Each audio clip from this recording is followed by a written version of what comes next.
Hello दोस्तों, VVR classes से आप लोगों का हार्दिक स्वागत है। मैं विक्की चौधरी। देखिए, जैसे भैया आपका पाठ चल रहा था कौन सा कि आपकी वर्णमाला शुरू करी थी, और वर्णमाला में हमने सबसे पहले क्या शुरू करे थे, आपके स्वर शुरू करे थे। अब उन स्वरों को पढ़ते हैं। आज की क्लास में हमारे जो रहना है वो आपके ह्रस्व स्वर, लघु स्वर यानी कि दीर्घ स्वर, संधि स्वर, विलुप्त स्वर, अग्र स्वर, मध्य स्वर, पश्च स्वर, समव्रत, विव्रत, अर्धसमव्रत, अर्धविव्रत और आपके व्रतमुखी और अव्रतमुखी और आगत स्वर, यानी कि इस वीडियो में हम सारे के सारे टोटल जितना भी स्वर का पार्ट है उस स्वर के पार्ट को कंप्लीट करने की कोशिश करते हैं। और देखिए भाई, बने रहे वीडियो में अंत तक और आप वीडियो को देखें। मैं दावे के साथ कह सकता हूं, अगर जितने मैंने अभी आपको ये बोले हैं टॉपिक, अगर इनमें से एक भी क्वेश्चन गलत होता है तो उसकी जिम्मेवारी मेरी है। अगर बिल्कुल वीडियो में अगर आप लोगों के याद ना हो जाए तो मुझे बताना, लेकिन शर्त यह है मेरे भाई, आपको वीडियो में अंत तक बने रहना पड़ेगा। देखें भाई, सर शुरू करा था हमने, कौन सा पार्ट शुरू करा था, उस पार्ट का नाम था आपका स्वर। देखिए स्वर क्या था, कल की क्लास में मैंने आपको बता दिया था कि स्वतंत्र रूप से बोली जाने वाली ध्वनि और स्वतंत्र रूप से लिखी जाने वाली ध्वनि या स्वतंत्र रूप से पढ़ी जाने वाली ध्वनि को क्या कहते हैं हम, अरे भाई स्वर कहते हैं। अब स्वरों की संख्या कितनी हुई थी, तो स्वरों की संख्या 11, 10 और कितनी हुई थी आपकी 13। इस प्रकार से आपकी स्वरों की संख्या थी। इसके लिए कि 10 कैसे हैं, 11 कैसे हैं, 13 कैसे हैं, इसके जानने के लिए भाई आप पिछली वीडियो जाकर देखें, जो मैंने क्या आपको वर्णमाला के भाग 2 के नाम से डाल रखी है। आप उस वीडियो को पढ़ें तो उस वीडियो में आपको पता लग जाएगा कि बोले हाँ, कि बोले कितना करना है, कि 10 कैसे हैं या 11 कैसे हैं या 13 कैसे हैं। देखिए उच्चारण के आधार पर 10 बता दी थी, कुल 13 बता दी थी, और सामान्यतः या मूल रूप से कितनी बताई थी आपकी 11। अगर इसका रीजन जानना है, कारण जानना है, तो मेरे भाई पिछली वीडियो जाकर देखनी पड़ेगी। देखें आपके स्वर हुए थे, स्वर क्या थे आपके, ए, आ, छोटी ई, बड़ी ई, छोटा ओ, बड़ा ओ, उसके बाद क्या था री के बाद क्या था ए, उसके बाद था ए, उसके बाद था ओ, और उसके बाद क्या था मेरे भाई आओ। यानी कि स्वर कितने हो गए थे, ये 11। यहीं से मैंने मात्राओं की संख्या बताई, वो भी किस वीडियो में देखें आप, पिछली वीडियो में जाकर, कि मात्राओं की संख्या कैसे 10 हुई। केवल आज बात करनी है किस पर, स्वर पर। तो देखिए पहली बात तो यानी कि जो ए स्वर हैं इन्हें देख लेते हैं कि कौन सा स्वर कौन से किन किन स्वरों से मिलकर बना है, या कौन सा स्वर आपका स्वतंत्र है अर्थात किसी से मिलकर नहीं बना है। तो ए स्वर आपका किसी से मिलकर नहीं बनता मेरे भाई, लेकिन आ जो स्वर है आपका वो ए और किसके, ए के योग से बनता है। छोटी ई भी आपके किसी के योग से नहीं बनती, ये भी मूल रूप में होती है, लेकिन बड़ी ई आपकी 2 छोटी ई से मिलकर बनती है। ऊ आपका स्वतंत्र रहता है, लेकिन भाई मेरे भाई बड़ा ऊ जो होता है वो किससे, 2 छोटे ऊ से मिलकर बनता है। री ये संस्कृत का स्वर है, और संस्कृत के कौन सा स्वर है मेरे भाई, लघु। अगर लघु होगा तो वो कैसा होगा, वो अपने आप में मूल होगा। लेकिन ए जो स्वर है वो आपका वो किससे, कि ए और ई से मिलकर बनता है। और मेरे भाई अय जो स्वर है वो किससे, ए और ए के योग से बनता है। और मेरे भाई ओ जो स्वर है वो किसके, आपके ए और ऊ के योग से बनता है। और औ जो स्वर है वो किसके, ए और किसके योग से बनता है मेरे भाई, औ के योग से बनता है। इस प्रकार से एक तो ओ औ, एक ओ, एक अय, एक ए, एक ऊ और एक क्या ई, ये किससे मिलकर, एक आ, ये क्या होते हैं, ये किन्हीं ना किन्हीं स्वरों से मिलकर बनते हैं। बाकी सभी क्या होते हैं, अपने आप में मूल रूप में होते हैं, अर्थात वे किसी से मिलकर नहीं बनते हैं। देखिए एक चीज समझ लें भाई, जो हमें पढ़ना है, एक तो पढ़ने हैं हमें कौन से, एक पढ़ने हैं आपके ह्रस्व कह दें या क्या कह दें आप, लघु स्वर। एक पढ़ने हैं आपको कौन से, एक पढ़ने हैं दीर्घ स्वर, एक पढ़ने हैं आपको कौन से, संधि स्वर, और एक पढ़ने होते हैं मेरे भाई कौन से आपको, कि प्लुत स्वर, और एक पढ़ने होते हैं आपको कौन से मेरे भाई, संयुक्त स्वर। इस प्रकार से स्वर के कितने भाग पढ़ने हैं आपको? 5 भाग पढ़ने हैं। ह्रस्व स्वर कौन से होंगे, लघु कौन से, दीर्घ कौन से, संधि कौन से, प्लुत कौन से और संयुक्त स्वर आपके कौन से हैं। इन स्वरों का अध्ययन करना है तो मेरे भाई एक बात समझ लें, देखो मैं आपको रचना के आधार पर बताऊंगा और यहां से अगर आपका क्वेश्चन समझ में ना आए तो देखिए ये बात इतनी समझ में आई या नहीं आई, पहले तो ये बताओ। क्लियर है इतनी बात? अब देखो जो ह्रस्व या लघु होता है इसे कहते हैं, ह्रस्व का मतलब होता है कम, लघु का मतलब होता है क्या? छोटा। यानी कि जिन स्वरों का उच्चारण करने में बहुत कम समय लगता है वो कौन से कहलाते हैं? ह्रस्व स्वर। लेकिन लघु स्वर की परिभाषा हो जाती है क्या? कि जो स्वर बिना किसी स्वर के योग के बनते हैं, अर्थात अपने मूल रूप में होते हैं, वो मेरे भाई लघु स्वर कहलाते हैं। बात समझ में आई? ह्रस्व क्या होगा कि जिन्हें बोलने में बहुत कम समय लगता है वो ह्रस्व। लघु कौन से होंगे कि यानी कि जो बिना किसी की सहायता से बनेंगे वो कौन से स्वर? लघु। तो अखरे होंगे भली भांति कि ए जो स्वर है वो किसी के योग से नहीं बना, कि छोटी ई आपकी किसी के योग से नहीं बनी, चाहे आपका छोटा ऊ है वो भी किसी के योग से नहीं बना, चाहे आपका री है वो भी किसी के योग से नहीं बना। अर्थात मैं कह सकता हूं कि क्या कि आपका एक तो री और एक क्या छोटा ऊ और एक क्या छोटी ई और एक क्या है, अर्थात संख्या कितनी हो गई? 4। और 4 संख्या हुई उसे ही क्या कहा गया? ह्रस्व या लघु स्वर। इतनी बात समझ में आ गई होगी कि ह्रस्व या लघु स्वरों की संख्या कितनी है? तो वो संख्या है 4। और वो कौन कौन से हैं? ए, छोटी ई, छोटा ऊ और एक क्या? री। अब बात कर लेते हैं किसकी, कि आपके दीर्घ स्वर। और दीर्घ स्वर की परिभाषा क्या होती है कि जिन स्वरों का उच्चारण करते समय यानी कि ह्रस्व स्वर से 2 गुना समय लगता है वो दीर्घ स्वर कहलाते हैं। लेकिन जब इसकी परिभाषा प्लुत स्वर के साथ कंपेयर करें तो प्लुत स्वर की परिभाषा होती है कि जिन स्वरों का उच्चारण करने में ह्रस्व स्वर से 3 गुना समय लगे वो आपके प्लुत स्वर कहलाते हैं। लेकिन एक बात बताना, ऐसे आप बोलते हो ओम, तो ओम बोलते समय कि मान लिया ए बोल रहे हैं तो 1 सेकंड लग रहा है, आ बोल रहे हो 2 सेकंड लग रहे हैं, लेकिन ओम बोल रहे हो तो 3 सेकंड लग रहे हैं। लेकिन क्या भैया ओम का उच्चारण कोई व्यक्ति इतने लंबे समय तक भी तो कर सकता है कि बोले ओम, क्या मेरे भाई 3 गुना समय लगा? नहीं लगा। आप बिल्कुल स्पष्ट रूप से मना कर सकते हो। तो इसका मतलब क्या कि देखें दीर्घ स्वर की और संयुक्त स्वर की दोनों की परिभाषा में एक साथ जोड़कर आपको बताना चाहता हूं कि क्या कि दीर्घ स्वर कहता है कि समान जाति के, कैसी जाति के? कि समान जाति के स्वर मिलकर जिस स्वर का निर्माण करेंगे वो आपके दीर्घ स्वर कहलाएंगे। मतलब समान जाति के, मतलब एक जैसे हो भाई दोनों, ऐसा ना हो अलग अलग हो, अर्थात समान जाति के जो स्वर होंगे तो वो क्या कहलाएंगे? आपके संयुक्त स्वर। आपने देखा कि ए और ए क्या समान जाति है या अलग अलग? मेरे भाई आप कहोगे समान है, तो इससे बनने वाला स्वर क्या बना? आपका आ बना। इसमें देखा आपने छोटी ई और छोटी ई समान जाती है भाई, भिन्न भिन्न वाले समान जाती है, तो इसका मतलब बड़ी ई भी समान जाति से बना है। आपने देखा छोटा ऊ, तो ये तो ये इससे क्या बना? आपका बड़ा ऊ, अर्थात ये भी समान जाति है। तो क्या भाई मैं ऐसे कैसे, अब इसके बाद इसे समझें जरा, ए और ई क्या समान जाति है? भाई ये ए जाति का, ये ई जाति का, अर्थात कैसे? भिन्न भिन्न के हैं। तो इसका मतलब ये भी नहीं होना चाहिए। ए और ए ये भी क्या है? आपका भिन्न भिन्न जाति। ए और ओ ये भी क्या है? भिन्न भिन्न जाति। ए और ओ ये भी कैसी जाति है मेरे भाई? भिन्न भिन्न जाति। अब एक बात मुझे तुम बताओ छोटी सी, कि बोले दीर्घ स्वर यही तो कह रहा था कि समान जाति के स्वर से जो स्वर बनेगा वो दीर्घ स्वर कहलाएगा। तो संयुक्त स्वर क्या कहेगा फिर? संयुक्त स्वर कहता है कि भिन्न भिन्न, अर्थात अलग अलग जाति के हो, मुझे एक जैसी जाति के चाहिए ही नहीं, मुझे कैसे चाहिए? अलग अलग। अर्थात संयुक्त स्वर कहता है कि भिन्न भिन्न जाति के स्वर मिलकर जिस स्वर का निर्माण करेंगे वो आपके संयुक्त कहलाएंगे। या समान जाति के स्वर मिलकर जिस स्वर का निर्माण करेंगे वो आपके दीर्घ कहलाएंगे।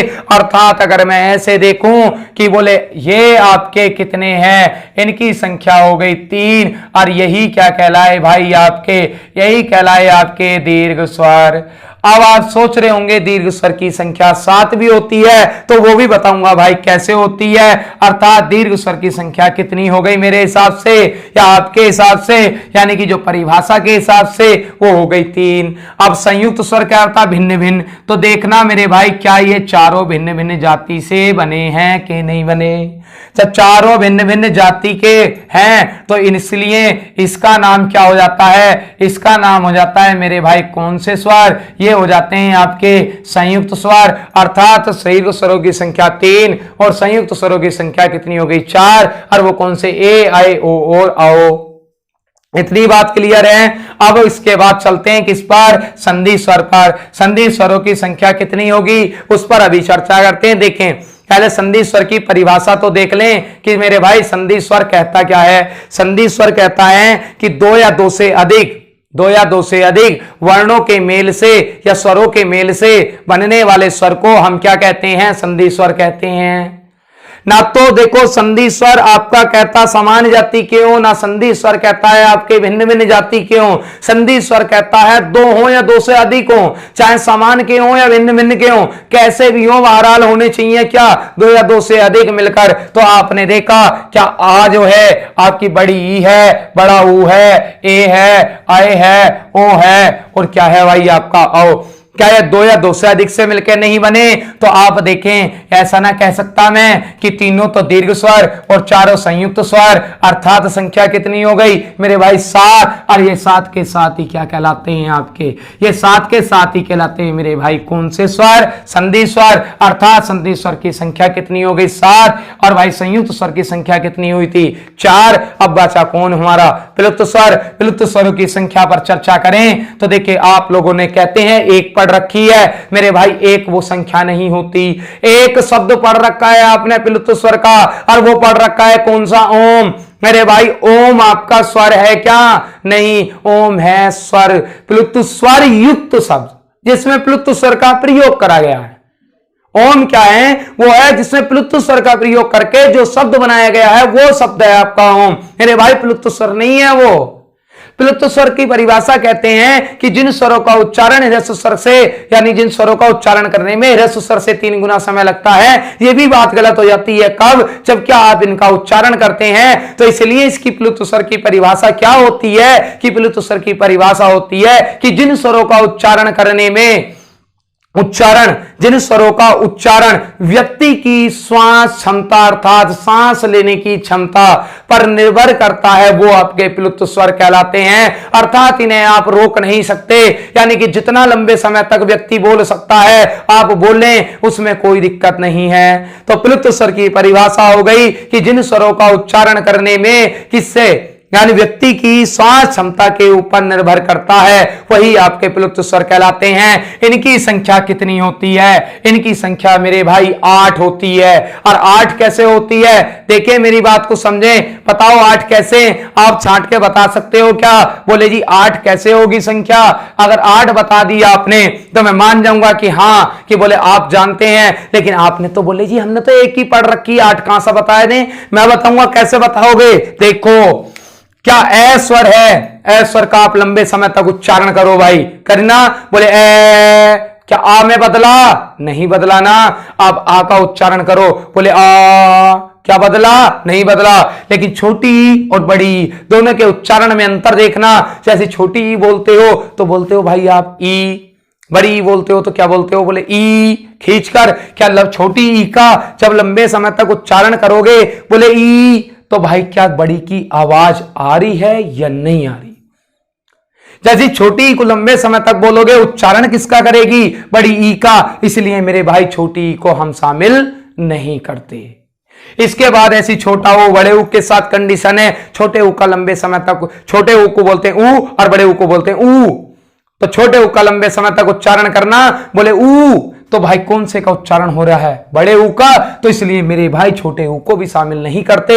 इसके बाद क्या बचता है आपका री, और री का लंबे समय तक उच्चारण करते हो तो बोल जाता है कि बोले री, तो कौन सी आप दीर्घ री बोल रहे हो मेरे भाई? आप हिंदी में से निकल के किस में पहुंच गए आप? अरे भैया जल्दबाजी में काट दिया कि आप किस में से, हिंदी में से निकलकर किस में पहुंच गए मेरे भाई? हिंदी में से निकलकर आप पहुंच गए संस्कृत में। तो इसलिए मेरे भाई री को भी शामिल नहीं करते।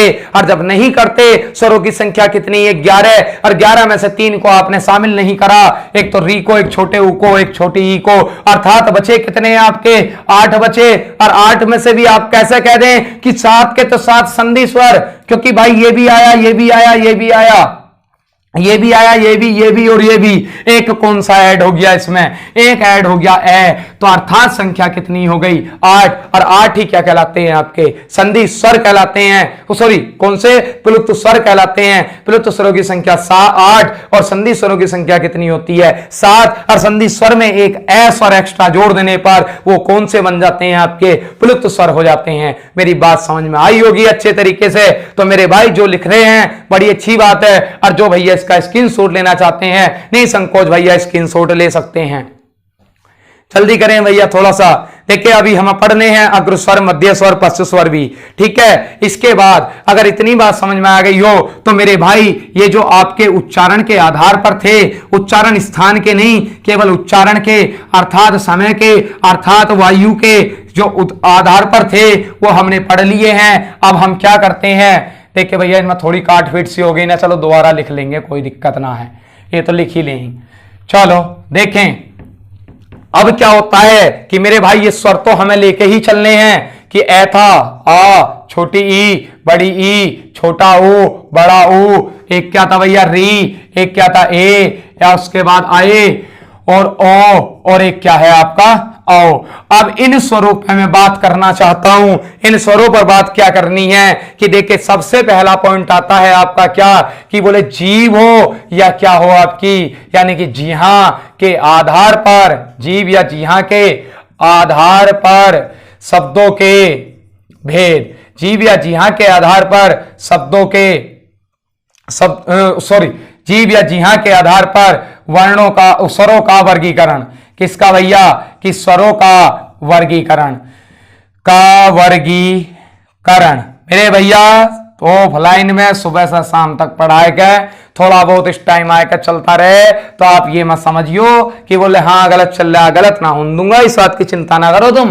कि जीव या जी हां के आधार पर स्वरों का वर्गीकरण तो वो होता है कितने प्रकार से?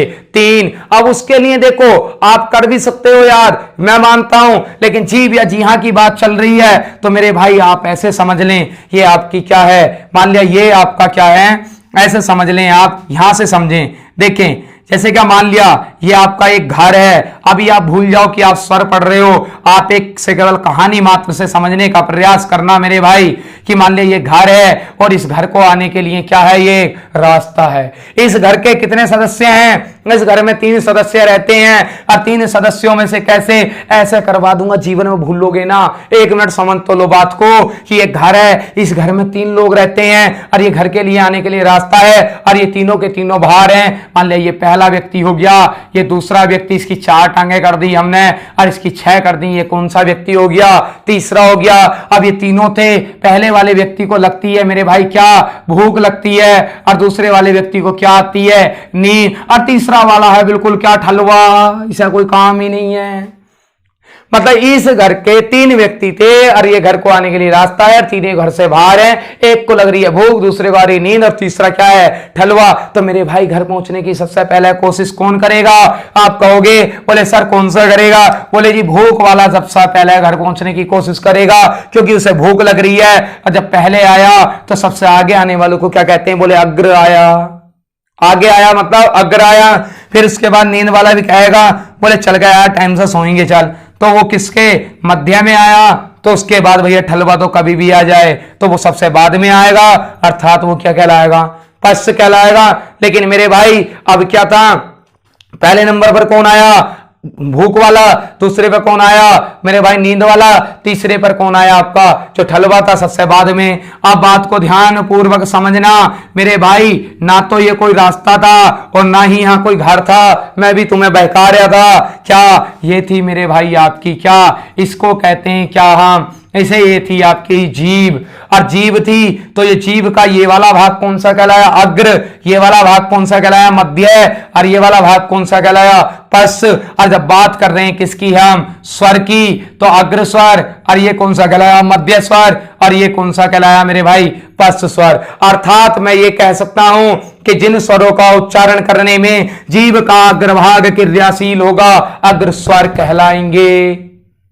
जिन स्वरों का उच्चारण करने में जीभ का मध्य भाग क्रियाशील होता है वो कहलाते हैं मध्य स्वर, और जिन स्वरों का उच्चारण करने में जीभ का पश्च भाग क्रियाशील होता है वो क्या कहलाते हैं? पश्च स्वर। अर्थात जो जीभ के अगले वाले हिस्से से बोले जाएंगे वो अग्र होंगे, जो बीच वाले हिस्से से बोले जाएंगे मध्य होंगे, और जो बिल्कुल पीछे के भाग से बोले जाएंगे वो क्या होंगे? आपके पश्च स्वर होंगे। अब देखिए मेरे भाई, बिल्कुल रटने की कोई जरूरत नहीं है, एकदम ऐसे याद करा दूंगा, अभी सिखा दूंगा। देखिए पहले नंबर पर कौन आया? अग्र वाला आया, तो इसलिए इसका नाम मैंने क्या रख दिया? अग्र स्वर। दूसरे नंबर पर कौन आया? मध्य वाला आया, इसलिए मैंने इसका नाम क्या रख दिया? मध्य स्वर। तीसरे नंबर पर मेरे भाई कौन सा आया? पश्च वाला आया, इसलिए मैंने इसका नाम क्या रख दिया? पश्च स्वर। अर्थात यानी कि कितने? 3 हो गए। किसके आधार पर? कि जीभ के आधार पर हमें स्वरों का वर्गीकरण करना है, तो जीभ के आधार पर स्वरों का वर्गीकरण कितने प्रकार से हो गया? 3 से। मेरे भाई आपको सिर्फ क्या काम करना है? एक स्वर रट लेना है, और एक स्वर कौन सा रट लेना है? कि मध्य स्वर क्या होता है आपका? कि मध्य स्वर होता है ए। मध्य स्वर क्या होता है? ए। बस इसके अलावा कुछ नहीं रटना, कुछ नहीं रटना। तो देखो क्या करना है कि पश्च स्वर कौन से नंबर पर आया? 3। तो जो आपका गणित का 3 जो अंक होता है, उस गणित के 3 अंक की सहायता से या 3 अंक से बनने वाले जितने भी आपके ये स्वर हैं वो सारे के सारे क्या हो जाएंगे? आपके पश्च हो जाएंगे। 3 बनाया 3 से ए बना दिया, 3 बनाया 3 से छोटा ऊ बन गया, 3 बनाया 3 से बड़ा ऊ बन गया, 3 बनाया 3 से ओ बन गया, और 3 बनाया 3 से क्या बन गया? औ बन गया। अर्थात मेरे भाई संख्या कितनी हो गई? 5, और एक ये था, कितने हो गए? 6। 6 और भाई शेष कितने बचे? यानी कि 5 बचे। अर्थात ये कह सकता हूं कि मध्य स्वर ए रट लो, और उसके बाद 3 की आकृति से बनने वाले पश्च रख दो, और उसके बाद जो शेष बचे, छोटी ई बची, बड़ी ई, ए, आए, और एक क्या बचा आपका? री। अर्थात संख्या कितनी हो गई मेरे भाई? संख्या कितनी हो गई? संख्या हो गई आपकी कितनी? 11 हो गई। 5 और 5 10 और 11, अर्थात 11 के 11 स्वरों को बांट दिया। 1 सेकंड नहीं लगा, रटने की कोई आवश्यकता नहीं पड़ी, केवल मध्य स्वर याद रखना था है। बाकी 3 की आकृति से बनने वाले पश्च, और जो शेष बचे वो कौन से हो गए? आपके अग्र स्वर हो गए। इसके बाद भैया नेक्स्ट पॉइंट आ जाता है आपका कौन सा? कि मुखाकृति के आधार पर, मुखाकृति के आधार पर के स्वरों का वर्गीकरण। तो मुखाकृति के आधार पर जो स्वरों का वर्गीकरण होना है वो मेरे भाई कितने प्रकार से होना है? वो आपका 4 प्रकार से होना है। अगर 4 प्रकार को आप जानते हैं तो मेरे भाई बताओ, जल्दी बताओ होते क्या हैं? देखें, जो 4 प्रकार से जो आपके मुखाकृति के आधार पर होते हैं, सबसे पहले होता है आपका कौन सा? सनविरत होता है। सनविरत के बाद कौन सा होता है आपका? देखें, ऐसा तो आप उनके नाम याद ना रहे शायद, लेकिन मैं एक स्ट्रक्चर बना रहा हूं, और उस स्ट्रक्चर की सहायता से आप लोग बिल्कुल सही बात समझ जाएंगे।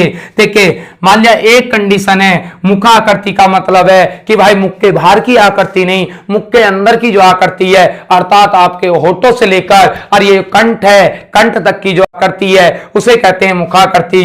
एक कंडीशन आपके मुख की ये बनी, और एक कंडीशन कौन सी बनेगी? आपके मुख की ये बनती है, और एक कंडीशन मेरे भाई आपके मुख की कौन सी बनी? आपकी ये कंडीशन बनती है। अब इनसे आप समझ पाएंगे या ना समझ पाएंगे? देखो अब क्या, देखो कैसे होता है कि ये मुख का कौन सा भाग है? ये आपका अग्र भाग होता है। ये कौन सा होता है? पश्च भाग। अग्र का मतलब होता है होठों वाला, और पश्च का मतलब होता है कंठ वाला। और ये वाला ही भाग कौन सा है मेरे भाई? अग्र है। और ये वाला भी कौन सा है? पश्च है। ये वाला इसका भी कौन सा है? अग्र है। और ये क्या है आपका? पश्च। तो ये भाग हो गया कौन सा? पश्च हो गया। तो देखिए भाई, जिसमें क्या मुख का अग्रभाग और पश्च भाग दोनों खुलेंगे उसे तो कहेंगे, उस कंडीशन को कहते हैं कि जब मुख का अग्रभाग और पश्च भाग दोनों खुल जाएं तो वो कहलाता है आपका क्या? विवृत। अर्थात मुख का अग्रभाग होठों वाला और पश्च भाग आपका कंठ वाला होता है। जब मुख का अग्रभाग तो खुले और क्या यानी कि पश्च भाग आपका बंद रहे, तो वो कंडीशन क्या कहलाती है? वो कंडीशन कहलाती है आपकी सन सनविरत, यानी कि मुख का अग्रभाग तो खुलेगा लेकिन पश्च भाग कैसा होगा, बंद होगा। लेकिन जिस स्वर के उच्चारण में मध्य भाग तो क्या हो, बंद हो, लेकिन अग्रभाग कैसा खुले, आधा खुले, तो वो कहलाएगा आपका अर्धविवृत कहलाएगा। इसके बाद जो आपका पश्च भाग है, अगर पश्च भाग भाई आधा खुलेगा और मध्य भाग बंद रहेगा तो वो कहलाता है आपका क्या, अर्ध संवृत कहलाता है। इस प्रकार से आपके मेरे भाई कितने भाग हो गए, पहला, दूसरा, तीसरा और चौथा। लेकिन मेरे भाई इनके नंबरों से आप चिंता बिल्कुल ना करें, ठीक है, इनके नंबरों से चिंता ना करके, जैसे पहले संवृत है तो इसका आधा क्या होगा, अर्ध संवृत होगा। और मेरे भाई जब संवृत है तो इसके बाद तीसरा कौन सा आएगा आपका, तीसरे का नाम होता है विवृत, और चौथा क्या होता है कि विवृत का आधा, अर्थात मेरे भाई क्या, यानी कि कह सकते हैं हम इसे अर्ध विवृत। क्या कह सकते हो मेरे भाई से, अर्ध विवृत, अर्थात चौथा कौन सा होगा आपका, अर्ध विवृत होगा। देखें अब मेरी बात, इसे स्ट्रक्चर को बनाने का मेन मकसद है आप लोगों को याद कराना। वो कैसे, देखें आपका कि विवृत बड़ा होगा संवृत से के नहीं, वो कैसे, क्योंकि इसके उच्चारण में अग्र मुख का अग्रभाग और पश्च भाग दोनों खुल रहे हैं तो इसे तो बड़ा है, लेकिन इसमें अग्रभाग खुल रहा है, केवल पश्च भाग बंद है। अर्थात मैं कह सकता हूं कि विवृत संवृत से बड़ा होगा, तो उसी को आधार मानते हुए अर्ध विवृत भी किससे बड़ा होगा, अर्ध संवृत से बड़ा होगा।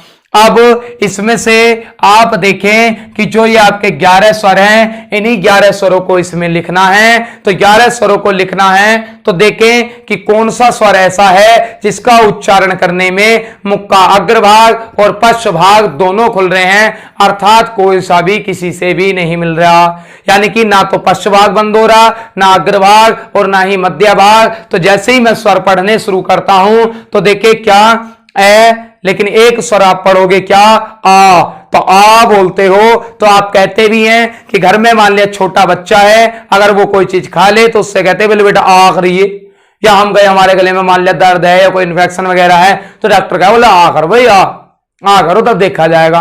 तो आ क्या होता है आपका, इससे मुख का अग्रभाग और पश्च भाग दोनों खुलते हैं, तो इसलिए विवृत कौन सा हो जाता है आपका, आ हो जाता है।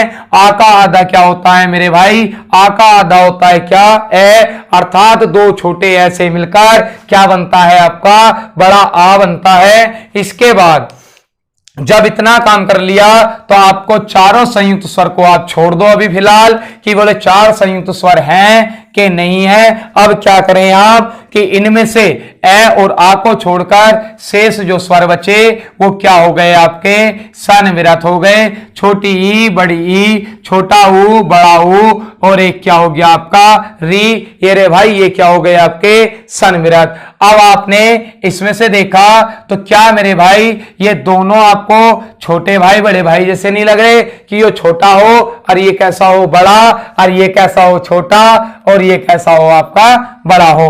तो देखें अब एक बार बताओ, इनमें से अर्ध विवृत बड़ा था या आपका अर्ध संवृत बड़ा था, तो इसमें से जो आपका भाई कौन सा अर्ध विवृत बड़ा था, अर्ध संवृत क्या था, छोटा था, तो अर्थात अर्ध संवृत के साथ कौन सा जाएगा, छोटा वाला, और जो बड़ा होगा वो किसके साथ जाएगा, अर्ध विवृत के साथ लिख दें, जो छोटा है वो किसके साथ लिख दो, अर्ध संवृत के, और जो बड़ा है वो किसके साथ लिख दो भाई आप, अर्ध विवृत के साथ लिख दें। तो आपने देखा इनकी संख्या कितनी हुई, 3, 4, 2, 6 और 5 कितने हो गए, 11, अर्थात 11 के 11 स्वरों का हमने क्या कर लिया भाई, वर्गीकरण कर लिया।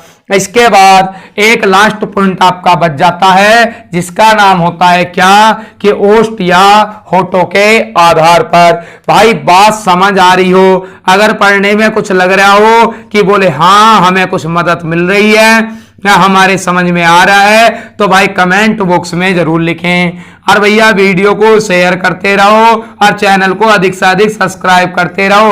अबे मैं कहां तक बोलूं ये तो बता दो, मैं बोल बोल के थक गया, मेरा गला खराब होने को फिर रहा है, ठीक है, अब तुम मजाक में ले रहे हो बात को। देखें ओष्ठ या होठों के आधार पर कि स्वरों का वर्गीकरण कितने प्रकार से होता है, तो ओष्ठ या होठों के आधार पर स्वरों का वर्गीकरण मेरे भाई 2 प्रकार से होता है। वो कैसे? वो होठों की आकृति के आधार पर होता है। वो कैसे? कि होठों की आकृति के आधार पर सबसे पहला होता है जिसका नाम होता है क्या? व्रतमुखी। और एक क्या होता है दूसरा? उसका नाम होता है मेरे भाई अव्रतमुखी। अर्थात व्रतमुखी किसे कहते हैं? व्रतमुखी मेरे भाई उसे कहते हैं जब क्या आपके होठों की आकृति व्रत के आकार की हो जाती है, अर्थात जिन स्वरों को बोलने में होठों की आकृति व्रत के आकार की होगी व्रतमुखी कहलाएंगे, और जिसमें व्रत के आकार की नहीं होगी तो वो अव्रतमुखी कहलाएंगे। अब देखिए भैया इन्हें पढ़ना शुरू करें कि ए आ ई उ, तो यानी कि दोनों को बोलने में होठों की आकृति कैसी बनी? व्रत जैसी। आपने बोल के देखा री, क्या बनी? क्या आपने बोला ए, क्या आकृति बनी व्रत जैसी? आए नहीं बनी। आपने क्या बोला ओ, और एक क्या बोला आओ, तो क्या होठों की आकृति कैसी बन रही मेरे भाई? व्रत जैसी। तो इसका मतलब ओ और एक क्या हो गया आपका? आओ। इस प्रकार से संख्या कितनी हो गई आपकी? संख्या हो गई व्रतमुखी की कितनी? 4। अब बोले अव्रतमुखी, अब जो शेष बचे रख दो अव्रतमुखी। क्या हो गया? 7 4 11, अर्थात आपके स्वरों का भी वर्गीकरण हो गया। इसका लास्ट पॉइंट बचता है, स्वर आपके कंप्लीट हो जाएंगे जिसका नाम होता है आगत या विदेशी स्वर। क्या नाम होता है मेरे भाई? आगत या विदेशी स्वर। इनकी संख्या कितनी होती है? इनकी संख्या होती है 1। और वो कौन सा होता है? वो होता है आपका आओ होता है, जिसका प्रयोग अंग्रेजी भाषा के शब्दों के साथ किया जाता है। जैसे डॉक्टर, अगर यो ना लगाऊं ना, क्या बोलने बता रहे? डॉक्टर। जैसा बोले कर रहे थे पुराने बुड्ढे, बोला बोले डॉक्टर। डॉक्टर नहीं मेरे भाई, इसका प्रयोग करने से क्या बोला जाएगा? डॉक्टर। अगर मैं इसका प्रयोग ना करूं तो इसे क्या बोलेंगे? ऑफिस। लेकिन अगर इस औ का प्रयोग कर देता हूं तो इसे क्या बोलते हैं मेरे भाई? ऑफिस बोलते हैं। तो इस प्रकार से आपका स्वर का पार्ट हो गया क्या? कंप्लीट। अगर मेरे भाई वीडियो अच्छी लग रही हो, समझ में आ रहा हो, अगर ऐसी ही बेहतरीन वीडियो चाहिए तो आप वीडियो को लाइक करें, शेयर करें, कमेंट करके जरूर बताएं। और मेरे भाई जितने लोग वीडियो देखते हैं चैनल को मेरे भाई जरूर सब्सक्राइब करें। ठीक है, मिलते हैं। आप लोगों का बहुत बहुत धन्यवाद।